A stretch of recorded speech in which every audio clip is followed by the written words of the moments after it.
olduğumuz için çok mutluyuz. Teker teker hepinizin ayağına sağlık. Evet, teker teker teşekkür ederiz. Hepiniz çok tatlısınız, çok güzel bir enerjiniz var. Bize de böyle bir enerji geçirdiniz. Teşekkür ederiz. Merhaba arkadaşlar, yepyeni haberlerle karşınızdayız. Birsen Altıntaş dava sürpriziyle gündem oldu. Elçin Sango'ya cevabı gecikmedi. Birsen Altıntaş ile Elçin Sango arasında gelirim. Dizi sektöründe yaşanan tekelleşme iddiaları hakkında yaptığı açıklamalarıyla gündeme gelen Birsen Altıntaş, Elçin Sango'ya dava açtı. İkili arasında yaşanan atışmalardan sonra Elçin Sango Birsel Altıntaş'a gerilmişti.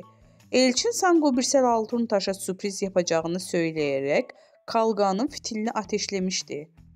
Daha sonra belgelerle konuşan Elçin Sango bu durum üzerine iki sürpriz daha yaptı. Sosyal medya hesabından Altıntaş'a dava açtığını duyurdu. Birsen Altıntaş'tan cevap. Ünlü oyuncu Elçin Sango dün sana iki sürpriz daha var diyerek Altıntaş'a dava açtığını ilan etmişti.